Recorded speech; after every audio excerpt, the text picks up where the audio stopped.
Hello everyone, আসসালামু আলাইকুম। আবারও হাজির হয়ে গেছি নতুন একটা রেসিপির সাথে। আজ বানাবো আমি সোয়া কোপ্তার রেসিপি। এটা হচ্ছে শাহি সোয়া কোপ্তার রেসিপি। একবার যদি বাড়িতে বানিয়ে খেয়ে ফেলেন তাহলে কিন্তু মাংসের স্বাদকেও হার মানিয়ে দেবে। তো চলুন ফুল রেসিপিটি দেখে নেওয়া যাক। এখানে আমি নিয়েছি 75 গ্রামের মতো সয়াবিন।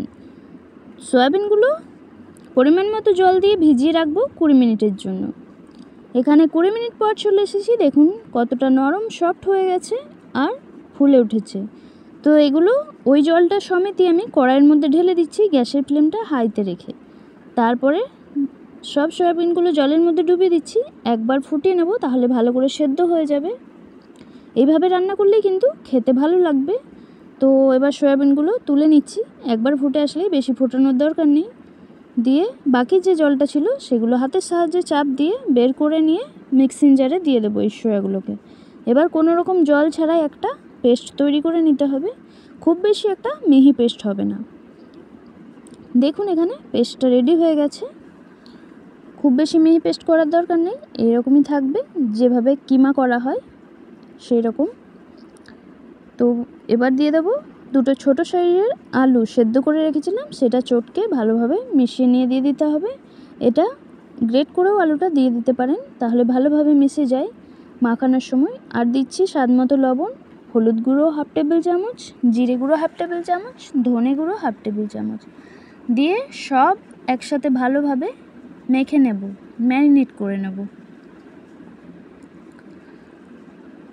সবটা ম্যারিনেট হওয়ার পর এখানে বেসন দিয়ে দিচ্ছি আমি 3 টেবিল চামচের মতো।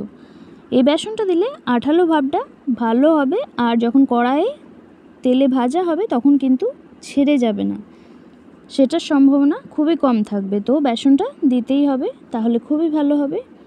তো এভাবে কোপ্তার শেপ দিয়ে নিয়েছি।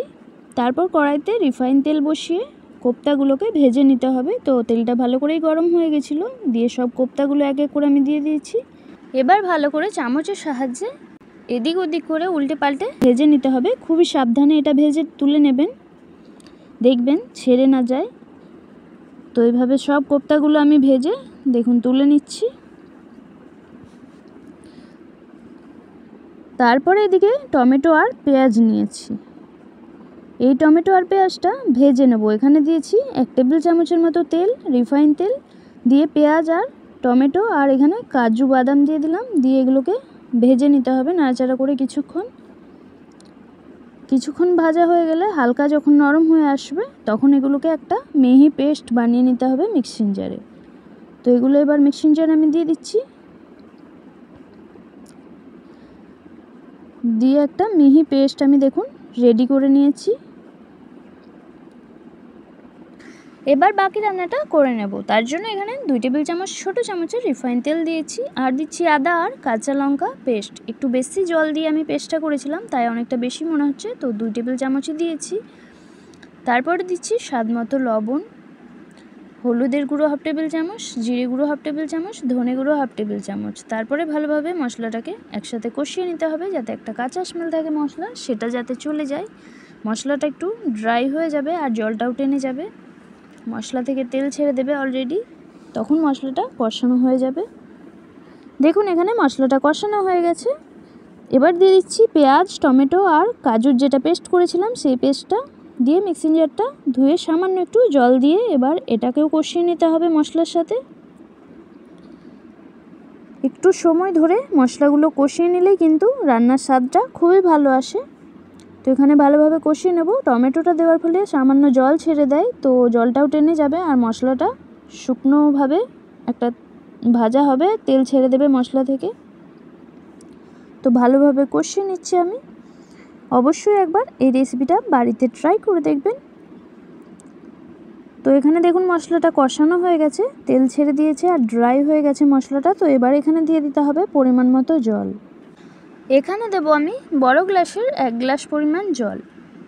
তো ভালোভাবে জলের সাথে গ্রেভিটাকে মিশিয়ে নিতে হবে।